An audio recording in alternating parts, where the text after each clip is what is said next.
बिस्मिल्लाहिर्रहमानिर्रहीम। अस्सलाम वालेकुम प्यारे बच्चों, कैसे हैं आप लोग। जैसे कि आपको पता है ये हमारा programme college education department government of Sindh ने आप लोगों के लिए ऑनलाइन क्लासेस का बंदोबस्त किया हुआ है। मैं प्रोफेसर हबीबुर रहमान मंगी आपको केमिस्ट्री पढ़ाने के लिए हाजिर हूँ। पहले भी मैंने अपने 2 लेक्चर जो है वो अपलोड किए हुए हैं। उम्मीद है आपने उनको पढ़ा होगा, सुना होगा। आज हम एक और नया टॉपिक लेके आपके सामने है। बेसिकली ये बहुत सिंपल टॉपिक है लेकिन बहुत इम्पॉर्टेंट भी है। वैसे तो आप पहले क्लासेस में पढ़ के आए होंगे एटॉमिक मास, मॉलिक्यूलर मास वगैरह वगैरह, लेकिन इसको फिर भी हम रिफ्रेश करते हैं, जो कि 9th के बाद आपने मैट्रिक में शायद केमिस्ट्री नहीं पढ़ी होगी। और फिर जब आप फर्स्ट ईयर में आएंगे तो आपका ताल्लुक पड़ेगा केमिस्ट्री के साथ ज़रूर, चाहे मेडिकल में हो चाहे इंजीनियरिंग के स्टूडेंट्स हो। केमिस्ट्री तो पढ़नी पड़ेगी। उसमें ये टॉपिक जो है ये बहुत इम्पॉर्टेंट है। तो आप समझे, मैंने इस टॉपिक का नाम दिया है mass of substance.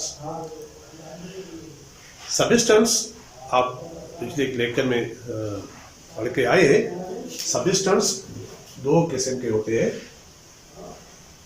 Pure substance और इम्प्योर।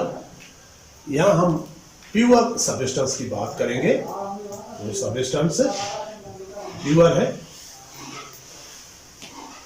और प्योर सब्सटेंस 2 टाइप होते हैं। एक को हम कहते हैं एलिमेंट और एक को कहते हैं कंपाउंड। ये 2 सब्सटेंस जो है ये प्योर सब्सटेंस है। अब हम इन सब्सटेंस का मास स्टडी करेंगे। एलिमेंट का बेसिक यूनिट आपको पता है, वो है एटम। और एटम के मास को हम पढ़ेंगे एटॉमिक मास। एटॉमिक मास आज हमारी एक्चुअल टॉपिक है mass of an atom of an element. Compound, इसको हम 2 क्लासेस में क्लासिफाई करते हैं। एक होते हैं कोवेलेंट कंपाउंड और एक होते हैं आयोनिक कंपाउंड। कोवेलेंट कंपाउंड के बेसिक यूनिट को हम कहते हैं मॉलिक्यूल और आयोनिक कंपाउंड के बेसिक यूनिट को हम कहते हैं यूनिट सेल। और इसको रिप्रेजेंट करते हैं हम फार्मूला के साथ, इसको कहते हैं फार्मूला।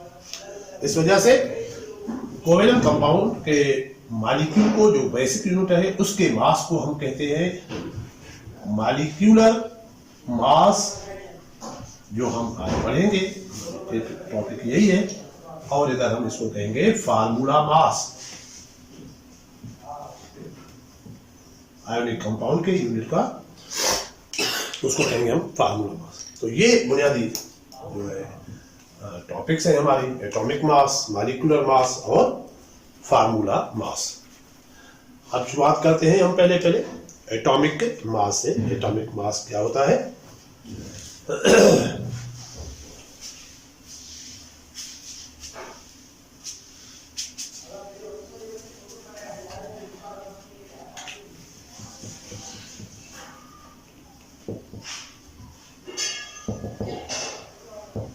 एटॉमिक मास को हम डिफरेंट तरीके से एक्सप्लेन करेंगे।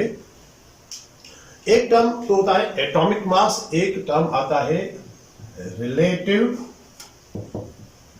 Atomic mass. एटॉमिक मास और रिलेटिव एटॉमिक मास। और एक तीसरा टर्म आता है एवरेज एटॉमिक मास। हम कोशिश करेंगे तीनों को समझेंगे। एटॉमिक मास एक्चुअली ये होते हैं mass of nucleus of an atom. Nucleus हम कहते हैं जो न्यूक्लियर पार्टिकल्स होते हैं। न्यूक्लियर पार्टिकल दो होते हैं, एक प्रोटॉन और एक है न्यूट्रॉन। तो न्यूट्रॉन और प्रोटॉन के तादाद को अगर इनको जमा करेंगे, number of protons and number of neutrons, इसको हम कहते हैं एटॉमिक मास। एटम में बुनियादी तौर पे 3 फंडामेंटल पार्टिकल्स हैं, इलेक्ट्रॉन, प्रोटॉन और न्यूट्रॉन। इलेक्ट्रॉन बहुत ही, उसका वजन जो है बहुत कम है, छोटा है, निग्लिजिबल है। और प्रोटॉन और न्यूट्रॉन जो है ये हेवियर पार्टिकल है, एटम के सेंटर में रहते हैं, सेंटर को न्यूक्लियस कहते हैं। इस वजह से इन दोनों पार्टिकल को न्यूक्लियस में होने की वजह से इनको न्यूक्लियॉन्स कहते हैं। तो एटम के टोटल जो है वो 3 पार्टिकल है, उनमें से एक का वजन जो है, एक का मास जो है वो निग्लिजिबल है। इस वजह से बाकी 2 का जो मास है उसके कलेक्टिव मास को हम एटॉमिक मास कहते हैं। अच्छा, तो फिर कहते हैं हम, ये नहीं लिखा mass of proton plus mass of neutron, इस तरह नहीं लिखा, हमने लिखा है number of protons plus number of neutrons. इस वजह से कि एक प्रोटॉन या न्यूट्रॉन का मास जो है वो यूनिटी में होता है, 1 के बराबर होता है। उसको रिप्रेजेंट करते हैं हम एटॉमिक मास यूनिट के। छोटे में छोटा यूनिट जो है मास का, उसको AMU से रिप्रेजेंट किया जाता है।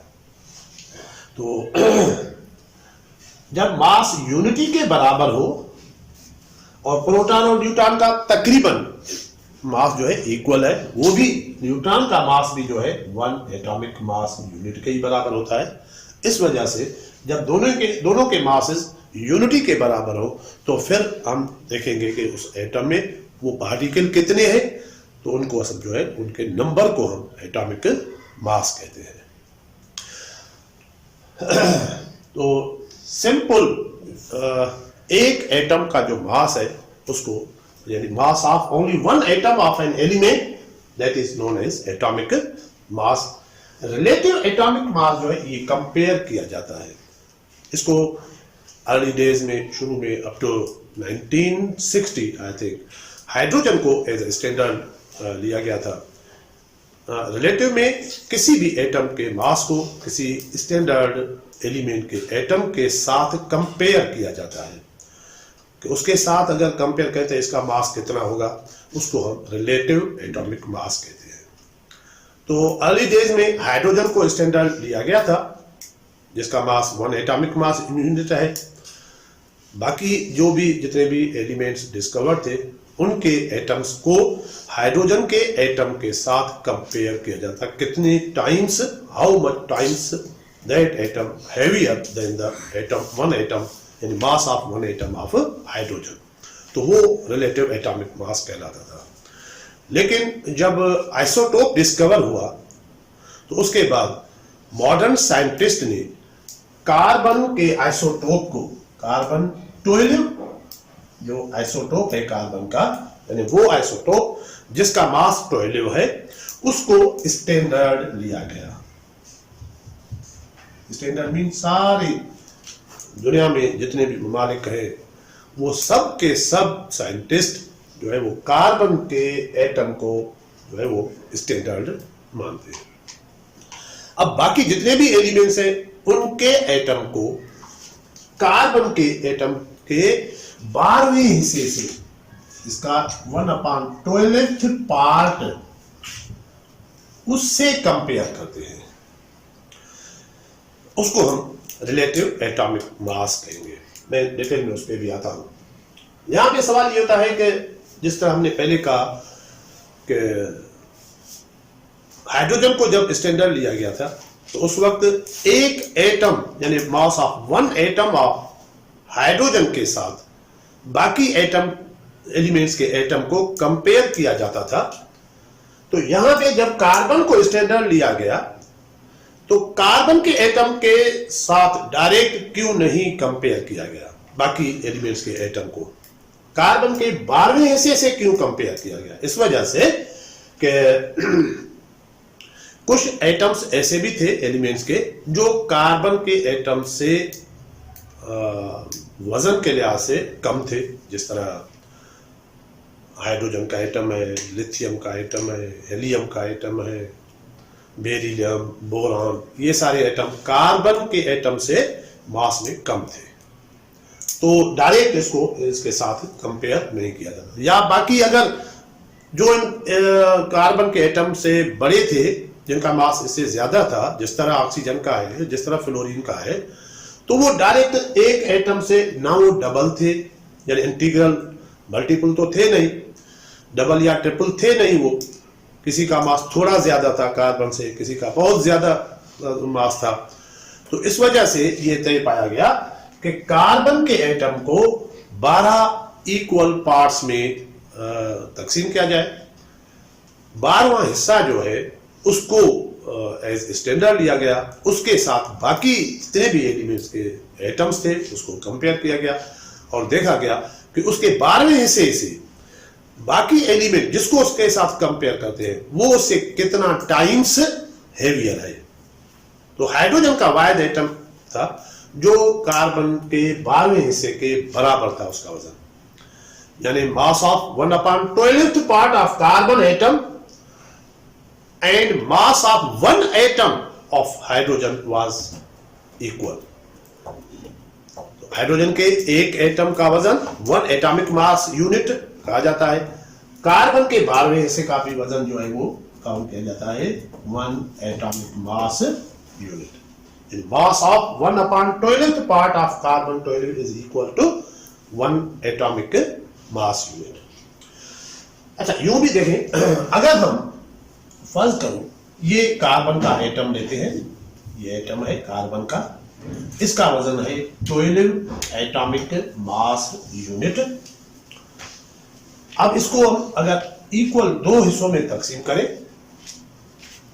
तो ये एक पार्ट जो है इसको हम कहेंगे 1/2 पार्ट ऑफ कार्बन 12। अगर इसको हम 4 हिस्सों में तकसीम करें तो उनमें से एक जो हिस्सा होगा इसको कहेंगे 1/4 पार्ट। तो इस तरह हमने इसका वो क्या किया, इसको हम इक्वल 12 हिस्सों में तकसीम किया। या यूं समझें कि अगर ये एक एटम हम ले लें, इसको इक्वल 12 हिस्सों में तकसीम करेंगे, 1 2 3 4 5 6 7 8 9 10 फॉर एग्जाम्पल ये 12 कर दिए। अब इसमें से जो ये एक पार्ट होगा, इस सारे का वजन अगर हम लें 12 एटॉमिक मास यूनिट, तो इसमें जो ये एक पार्ट है इसका वजन 1/12 जो है उसका वजन होगा 1 एटॉमिक मास यूनिट। इस वजह से अब ये याद रखना है कि कार्बन के 1/12 पार्ट का वजन जो है वो इक्वल है 1 एटॉमिक मास यूनिट। अब इससे 12th पार्ट से बाकी सब एलिमेंट्स के एटम्स को कंपेयर किया जाएगा। तो हम यूं लिखेंगे इसको, रिलेटिव एटॉमिक मास को पढ़ेंगे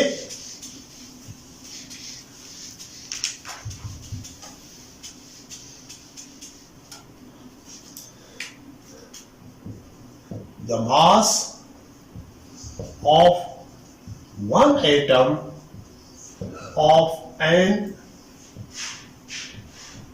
element, one atom of an element जिसका हम वजन मालूम करना चाहते हैं, is compared with 1/12th mass of carbon 12 atom, carbon 12 या mass of atom 1 atom of carbon 12। एक कार्बन एटम जिसका वजन 12 एटॉमिक मास यूनिट हम कहते हैं, उसके 12वें हिस्से से हम कंपेयर करेंगे एक एटम किसी भी एलिमेंट का हो। और देखेंगे उससे कितना वो, in other words the number of times heavier, number of times heavier one atom of an element as compared to 1/12th mass of carbon 12 atom। किसी भी एलिमेंट का एक एटम का वजन, mass of one atom of any element, how much number of times heavier than the 1/12th mass of carbon 12, इसको हम जो है वो रिलेटिव एटॉमिक मास कहते हैं। एग्जांपल,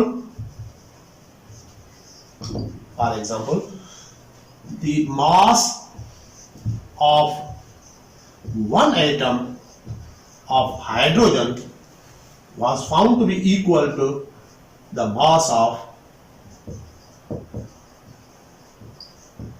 1/12th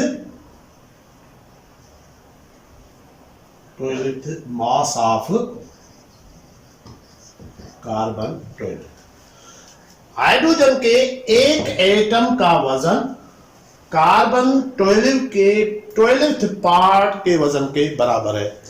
Therefore हम यूं कह सकते हैं कि atomic mass of hydrogen is equal to 1 AMU, क्योंकि 1/12th पार्ट का वजन हम पहले लेके आए हैं, कितना था, इज इक्वल टू 1 AMU। तो एक एटम हाइड्रोजन का वजन कार्बन के 12वें हिस्से से बराबर है, इस वजह से हाइड्रोजन के एक एटम का वजन 1 AMU हम जो है वो लेते हैं। सिमिलरली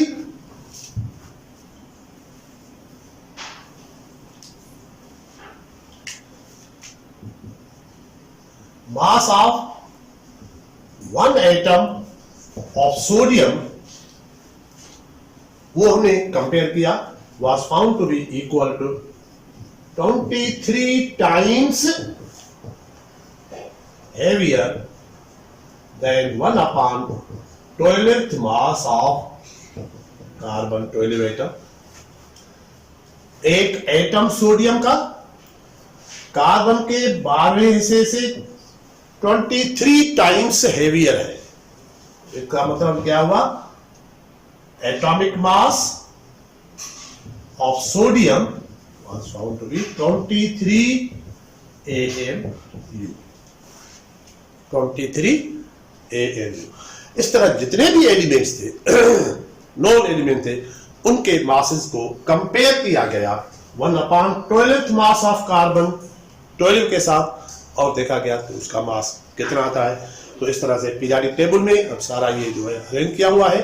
इस वजह से जो इंपॉर्टेंट एलिमेंट्स हैं उनके एटॉमिक मासेस को आपको याद रखना है, और ये आपको याद तभी होगा जैसे आप प्रैक्टिस करेंगे, खासतौर पे मॉलिक्यूलर मासेस में, तो ये सारे जो है वो आपको याद हो जाएंगे। फॉर एग्जांपल हम इधर लिखते हैं कुछ इंपॉर्टेंट एलिमेंट्स, उनके सिंबल लिख दिया यहाँ पे, उसके बाद उनके एटॉमिक मास मैं यहाँ पे लिख देता हूँ।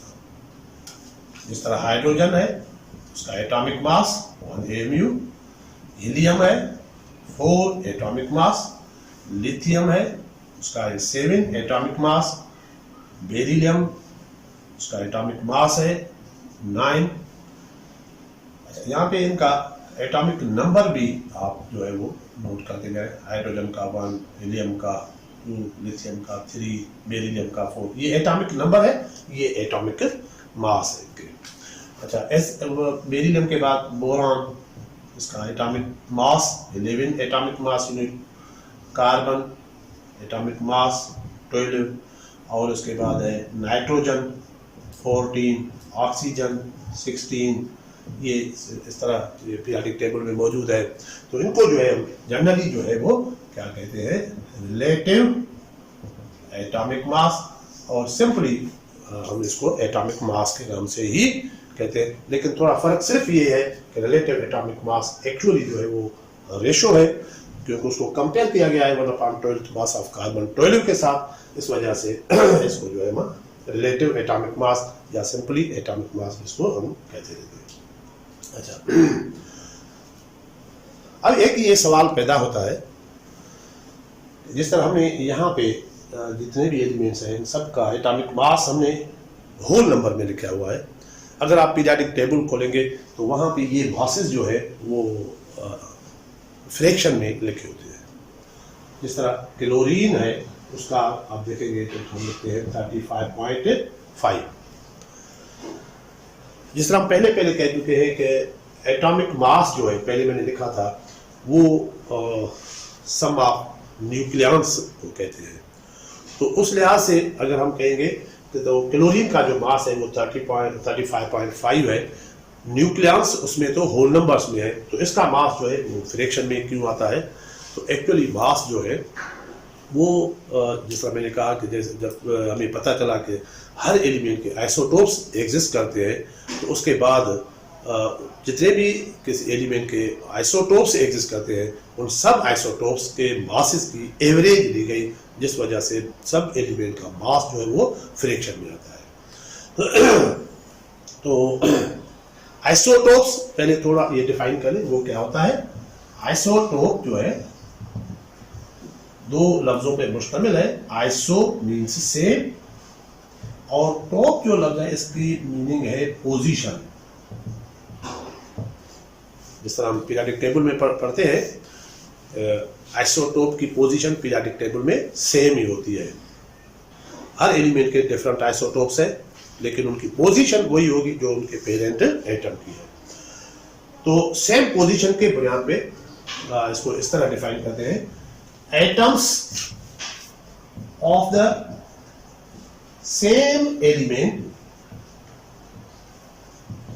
Having same atomic number, having same atomic number but different atomic mass, उसको हम आइसोटोप कहते हैं।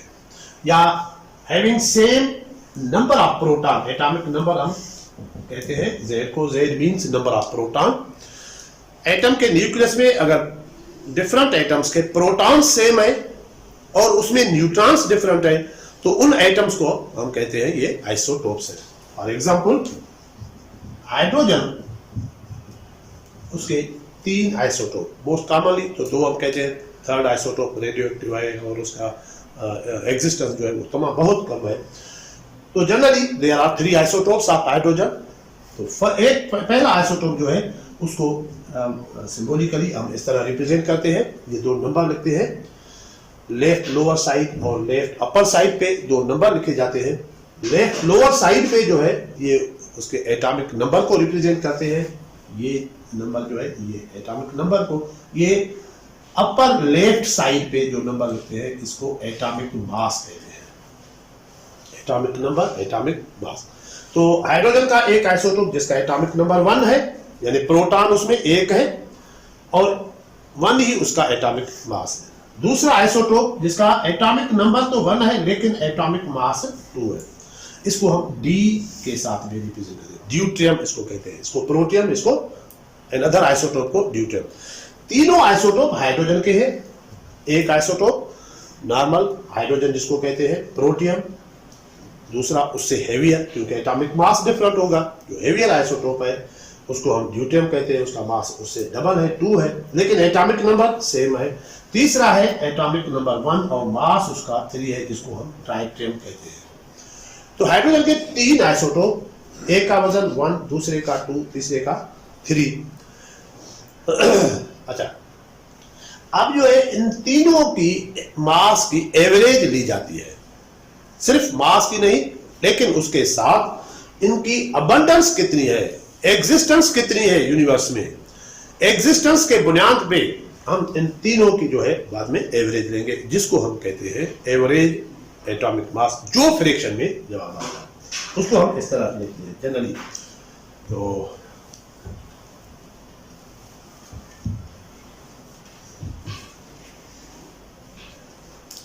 कि जो फ्रैक्शनल मास होता है, फ्रैक्शनल एटॉमिक मास, एक्चुअली ये क्या होता है, ये होता है एवरेज एटॉमिक मास होता है। इसको इस तरह लिखें, एवरेज आइसोटोपिक मासेस, यूं भी कह सकते हैं इसको। वो क्या होता है, एक सिंपल फार्मूला पहले मैं बता देता हूं फ्रैक्शनल एटॉमिक मासेस का। वो है summation of isotopic mass of atom multiplied by percentage, या सिंपली यू लिखे, परसेंटेज को छोड़े तो सिंपली लिखेंगे हम abundance of that isotope, या अगर इस तरह लिखें summation of isotopic mass, isotope mass को मल्टीप्लाई करेंगे परसेंटेज अबंडेंस, तो फिर उसको हम जो है बाद में 100 से डिवाइड करेंगे। तो जो जवाब हमें आएगा वो उसका एटॉमिक मास होगा जो फ्रैक्शन में आता है। फॉर एग्जाम्पल, ये खासतौर से उन एटम्स का मास देखने के लिए जिनके आइसोटोप्स 2 या 2 से ज्यादा है। पीरियोडिक टेबल में सिर्फ 4 एलिमेंट्स ऐसे हैं जिनका सिर्फ एक आइसोटोप है, उसमें फ्लोरीन है, आयोडीन है, आर्सेनिक है और गोल्ड है। ये 4 जो है ये मोनो आइसोटोपिक एलिमेंट्स है, इनका कोई दूसरा आइसोटोप नहीं है। इनके अलावा बाकी जितने भी एलिमेंट्स हैं उन सब के किसी के 2 है, किसी के 3, किसी के 4। सिल्वर ऐसा आइसोटोप है जिसके मैक्सिमम 16 आइसोटोप्स है। ये ऐसी समझाने के लिए मैं बता रहा हूं, इसकी कोई खास जरूरत नहीं है, कोई सवाल इस पे शायद ही कोई आए। बस ये याद रखना है कि फ्रैक्शनल एटॉमिक मास होता क्या है। तो ये आइसोटोपिक मासेस जो है, तो इसको हम और भी डिटेल में इस तरह लिखेंगे। फॉर एग्जांपल, कोई एलिमेंट है जिसका 3 आइसोटोप्स है, तो फिर हम क्या करेंगे, उसको average atomic mass, average atomic mass element का किस तरह लिखेंगे, हम लिखेंगे mass of first isotope, mass of first isotope multiplied by it's abundance. उसकी अबंडेंस कितनी है प्लस सम करेंगे उसको, mass of second isotope multiplied by again उसकी अबंडेंस प्लस अगेन उसको करेंगे जितने भी आइसोटोप्स है हर आइसोटोप के मास को उसकी अबंडेंस के साथ मल्टीप्लाई, प्लस में दूसरे आइसोटोप का मास उसकी अबंडेंस के साथ उसको multiply, plus third isotopic mass multiplied by that abundance. तो अगर ये अबंडेंस परसेंटेज में है तो फिर उसको डिवाइड करेंगे 100 के साथ। अगर वो परसेंटेज अबंडेंस जो है वो परसेंटेज में नहीं है तो 100 के साथ मल्टीप्लाई और डिवाइड नहीं करेंगे, तो हमें वैसे जो है उसका मास जो है वो मिल जाएगा। तो ये जो है उसमें एग्जांपल हम देते हैं। फॉर एग्जांपल हाइड्रोजन है, इसके मेन जो है वो 2 आइसोटोप्स है। हाइड्रोजन जिसका मास जो है वो हम लेते हैं 1, थोड़ा मैं इसको एग्जैक्टली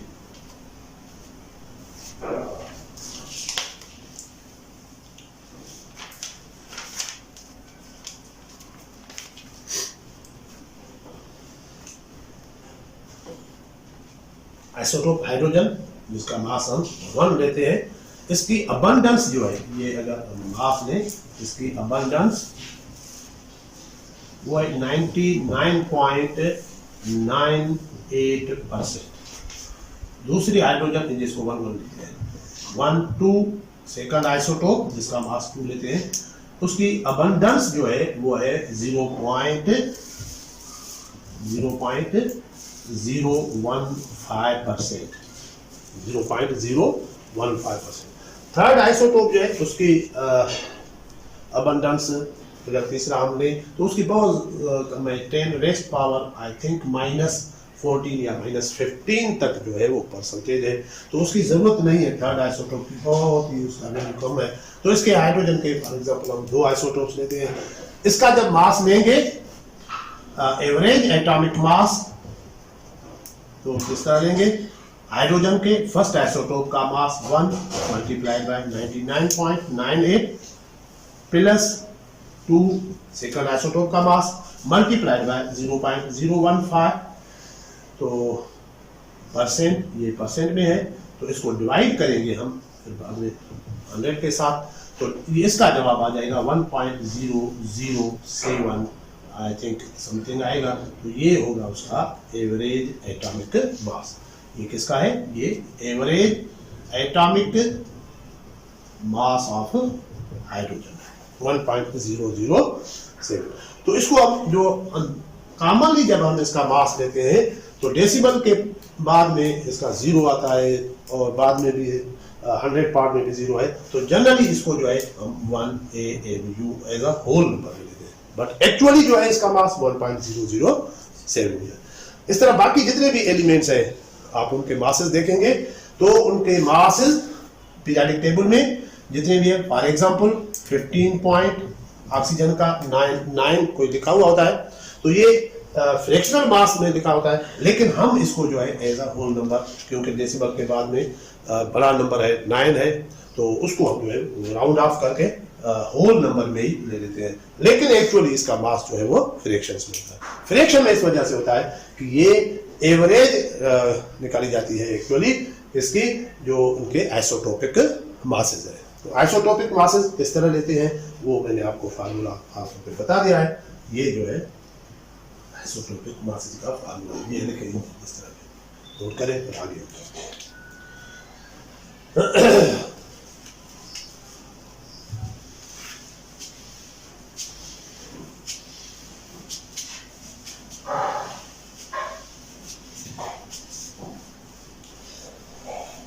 एक्चुअली जिस तरह मैंने आपको बताया ये आइसोटोप की मैंने बात की, तो ये आप देख लें। आइसोटोप जो है डेफिनेशन मैंने लिखाई है, टोटल आइसोटोप जो है वो तकरीबन 580 है। इसमें कुछ जो है वो नेचुरल आइसोटोप है, वो उनकी तादाद तकरीबन जो है वो 280 है, और बाकी जो है आर्टिफिशियल आइसोटोप जो है वो तकरीबन 300 आर्टिफिशियल आइसोटोप है। नेचुरल में 280 में से 40 जो है वो रेडियो एक्टिव है,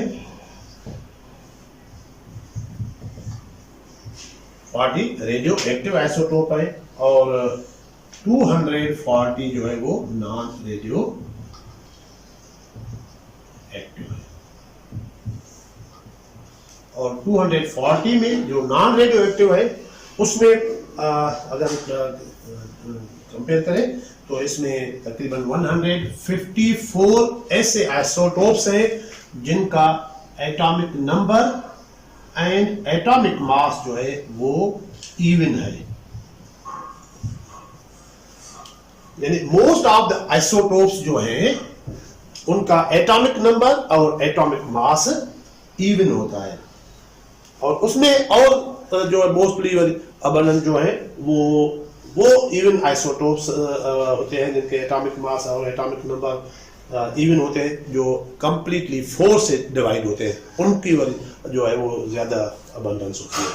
और बाकी जो है तकरीबन 86 जो है उनका एटॉमिक मास जो है वो एटॉमिक मास और एटॉमिक नंबर वो जो है वो ऑड होता है।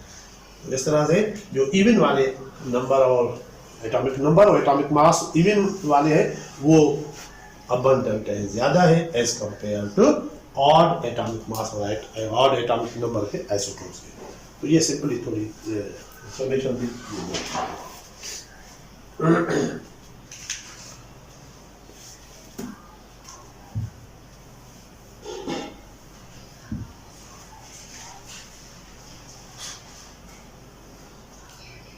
अब आते हैं मॉलिक्यूलर मास। आगे हम इसको कहीं कहीं पे इस तरह लिखा होता है रिलेटिव मॉलिक्यूलर मास, या सिर्फ सिंपली एम से भी इसको रिप्रेजेंट करते हैं, रिलेटिव मॉलिक्यूलर मास। जिस तरह एलिमेंट के एटम को, किसी भी एलिमेंट के एक एटम को हमने कंपेयर किया कार्बन 12 के साथ, 1/12 कार्बन 12 के साथ, इस तरह हम कहेंगे the mass of one molecule of element और कंपाउंड इज कंपेयर, और how many times heavier the mass of one molecule of compound is number of times heavier than 1/12th mass of carbon 12 is known as molecular mass, is known as relative molecular mass। इसको generally simply हम यूं भी कहते हैं, sum of atomic masses of all the atoms in a molecule of compound। यहां पे compound का मतलब कोवेलेंट कंपाउंड ही होगा, that is known as molecular mass। क्योंकि मॉलिक्यूल में कम से कम 2 एटम होंगे या 2 से ज्यादा एटम होते हैं, तो हर एलिमेंट के उन एटम्स का एटॉमिक मास जो है वो हम सम अप करेंगे, सम ऑफ द एटॉमिक मासेस, या जितने भी जो मॉलिक्यूल में एटम्स है, वो मॉलिक्यूल, वन मॉलिक्यूल जो है वो कार्बन 12 से कितना times, how much times heavier है, उसको भी मॉलिक्यूलर मास कहते हैं।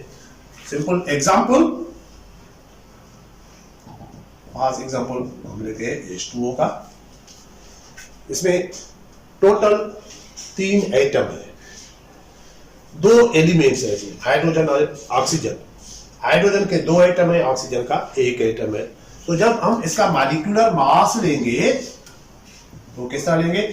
अब यहां पे जो एलिमेंट है सिंबल लिखा हुआ है, वहां पे हम उसका मास लिखेंगे और मल्टीप्लाई करेंगे नंबर ऑफ एटम्स के साथ, सम करेंगे दूसरे एलिमेंट के एटॉमिक मास को, जिसको मल्टीप्लाई करेंगे उसके नंबर ऑफ एटम के साथ।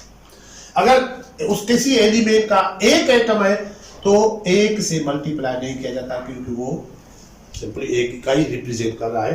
तो इस तरह हम इसको जो है सिंप्लीफाई करेंगे, 2 + 16 तो ये होगा 18, यूनिट में लिखेंगे atomic mass unit. In other words आप इस तरह भी कर सकते हैं, आप ये नोट कर लें इसको। देखिए इसको इस तरह भी हम जो है वो लिखते हैं, molecular mass is equal to sum of relative atomic masses multiplied by number of atoms। Simply formula ये है, sum of relative atomic mass of element multiplied by its number of atom in a molecule। Another example, या simply मैं एक general example लेता हूं। अगर कोई compound इस टाइप का है, एक एलिमेंट ए है, उसका एटम है 2, बी एलिमेंट है, एक एटम है, सी एलिमेंट है, उसके पास 4 एटम है, तो इसका मॉलिक्यूलर मास किस तरह लेंगे हम? Relative atomic mass of A multiplied by number of atoms, या यहां पे इस तरह लिखते हैं, यहां पे x लिखते हैं और यहां पे y लिखते हैं। तो atomic mass of element A multiplied by number of atoms plus relative atomic mass of B, यहां पे कोई भी उसका आइटम एक है तो मल्टीप्लाई नहीं करेंगे इसको, plus atomic mass of element C, इसको मल्टीप्लाई करेंगे, नंबर ऑफ एटम्स कितने हैं? वो y है। तो इसको जो है ना सिंपली हम क्या कहेंगे, इस एटम का ये मॉलिक्यूलर ये मास है। जिस तरह एग्जांपल लिखते हैं C6H12O6, तो इसका मॉलिक्यूलर मास क्या होगा? कार्बन एलिमेंट है, उसका एटॉमिक मास हमने 12 लिया, मल्टीप्लाई किया इसको, नंबर ऑफ एटम कितने हैं? 6, प्लस दूसरे एलिमेंट पे hydrogen atomic mass 1 multiplied by 12 plus oxygen 16 multiplied by 6। इन सबको अगर सिंप्लीफाई करेंगे तो क्या आएगा? Is equal to 180 AM। तो ये इस तरह molecular mass of this compound, हम ग्लूकोज कहते हैं, वो कितना हुआ? 180 एटॉमिक मास यूनिट। तो ये जो है ये इनको कहते हैं मॉलिक्यूलर मास, और इस तरह हम इसको कैलकुलेट करते हैं। अच्छा, आगे चलते हैं।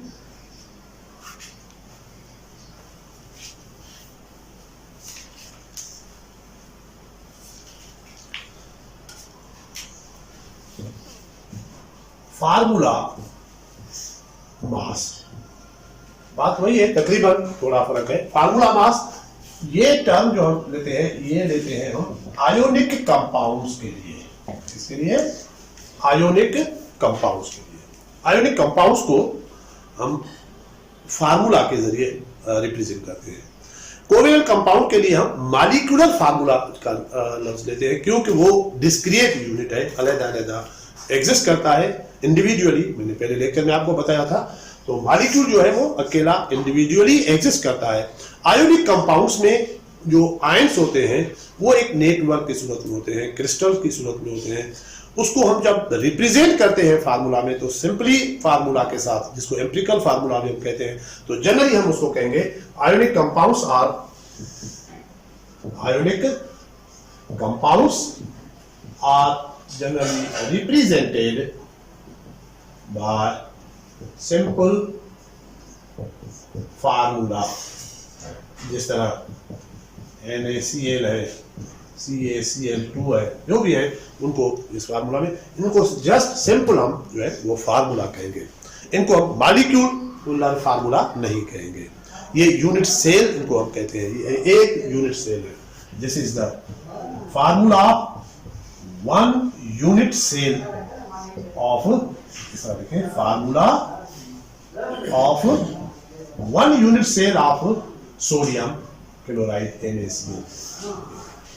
तो अब इनके मास को, एक यूनिट सेल के मास को हम सिंपली कहेंगे फार्मूला यूनिट। और इसमें भी तरीकेकार वही है जो हमने मॉलिक्यूलर मास में लिया। क्या करेंगे? Summation of relative atomic mass of atom. वैसे इसमें ये जो है वो आयन की सूरत में एग्जिस्ट करते हैं, लेकिन जब हम फार्मूला मास की बात करेंगे तो वहां पे इसका मास हम आयोनिक मास, जरूरी नहीं है कि हम ये कहें कि sum of the ionic masses of all the ions present in the formula of the ionic compound, लेकिन हम वहां पे ये कह सकते हैं कि sum of the atomic masses of all the atoms of each element in a formula unit of ionic compound. Definition में जब फार्मूला मास की डेफिनेशन लिखेंगे तो हम यूं कह सकेंगे, sum of the atomic masses of all the atoms लिखे या आयन्स लिखे, बात वही है, ऑल द आयन्स, क्योंकि आयन का मास और उसी आयन के एटम का मास है वो सेम होता है। आयोनिक मास और एटॉमिक मास में कोई फर्क नहीं होता। आयन और एटम में फर्क सिर्फ चार्ज की वजह से होता है। इलेक्ट्रॉन्स जो है वो कमोपेश होते हैं। इलेक्ट्रॉन का मास मैंने जैसे पहले ही कह दिया कि वो उसको हम मास में काउंट नहीं करते, नेग्लिजिबल होता है। तो अगर एक या दो इलेक्ट्रॉन निकल गए तो उसके मास के ऊपर कोई भी फर्क नहीं पड़ेगा, मास वही होगा जो उसके एटम का मास है। सोडियम का atomic mass 23 atomic mass unit है, और सोडियम अगर आयन ले तो उसका मास भी 23 एटॉमिक मास यूनिट ही लेते हैं। इस वजह से हम कहेंगे sum of the atomic masses of all the ions, या इसको एटम ही कहे, प्रेजेंट इन द, बस ये लिखेंगे, इन द फार्मूला या unit cell, in the unit cell of ionic compound, in unit cell of ionic compound या unit cell of the formula of ionic compound, तो उसको हम जो है वो फार्मूला मास कहते हैं। तो बस सिर्फ यहाँ पे ये महसूस समझना है कि फार्मूला मास ये स्पेशल टर्म सिर्फ उन कंपाउंड्स के लिए होते हैं जो आयोनिक होते हैं। मॉलिक्यूलर मास उन कंपाउंड्स के लिए होते हैं जो कोवेलेंट होते हैं, लेकिन उसके मास कैलकुलेट करने का तरीका किस तरह डिटरमाइन करें वो सेम ही होता है। सोडियम क्लोराइड जैसे इसको हम कहेंगे फार्मूला मास ऑफ NaCl, किस तरह करेंगे 23 + 35.5, ये हमें आएगा 58.5 यूनिट लिखेंगे एटॉमिक मास। तो ये जो है अब इसको कहेंगे formula mass of sodium chloride, इसको molecular mass of sodium chloride नहीं कहेंगे, ये ख्याल रखना है। इसको हम अगर कहें molecular mass of sodium chloride तो ये गलत होगा, formula mass of sodium chloride तो ये। कभी कभार इसमें MCQs भी आता है, which statement from the following is not correct. वहां भी अगर ये लिखा हो molecular mass of sodium chloride, कहीं पे लिखा हो मॉलिक्यूलर मास ऑफ वाटर, तो यहाँ पे molecular mass of sodium chloride या कोई भी आयोनिक कंपाउंड हो तो वो स्टेटमेंट सही नहीं होगी। ये हो गया मॉलिक्यूलर मास। इसको रिपीट करें और मैं कुछ एग्जांपल लिख के देता हूँ, उसको आप जो है वो कैलकुलेट करें, और के तौर पे प्रैक्टिस होगी तो आपको एटॉमिक मासेस जो है वो याद रहेंगे।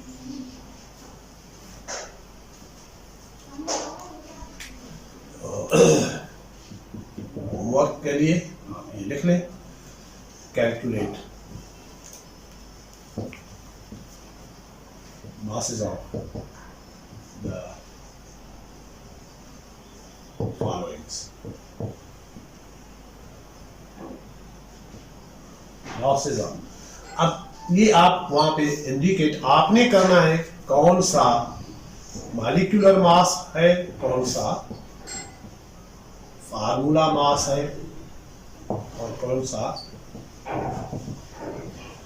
एटॉमिक मास है। अच्छा, यहाँ पे ये जो तीन टर्म्स हमने पढ़े हैं ये नोट करना है, बाद में मैं ये जो है वो आपको बताता हूँ। जो तीन टर्म हमने पढ़े कौन से, molecular mass, atomic mass, formula mass, जो भी हम लेते हैं इसका मतलब ये है it is the mass of only one particle, means molecular mass means mass of only one molecule which is represented in atomic mass unit। यहाँ पे mass of only, मैंने इसको थोड़ा बड़ा करके लिखा है, only 1 atom of that element. Formula mass means mass of only 1 unit cell of every compound.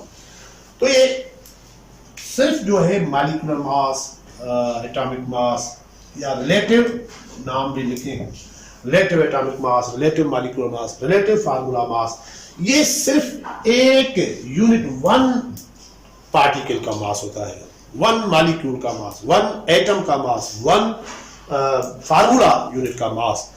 तो इनको जो है सिंपली इस तरह लिखते हैं, ये ज़हन होना चाहिए।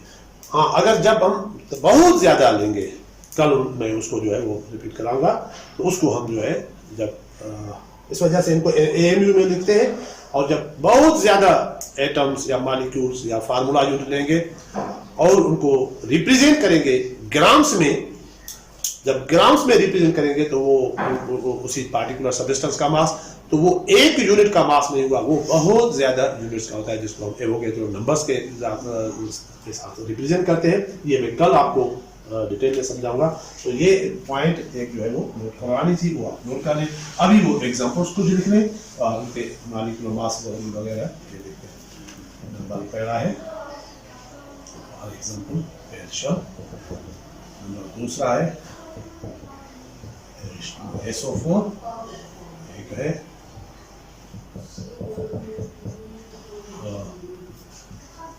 CO2,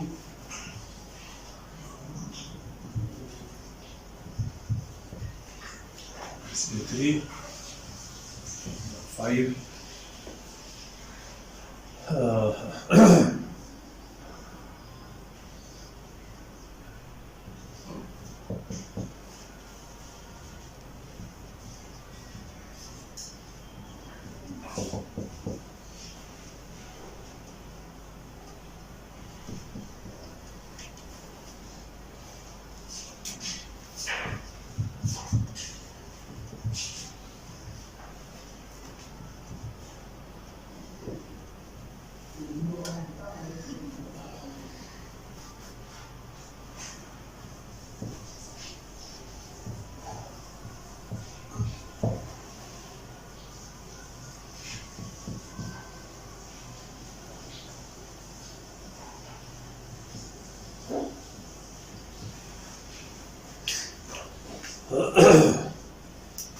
इनके मासेस जो है वो आप नोट कर दें। अगले लेक्चर में फिर इंशाल्लाह मिलेंगे, जिसमें हम मोलर मास एक्सप्लेन करेंगे। Thank you.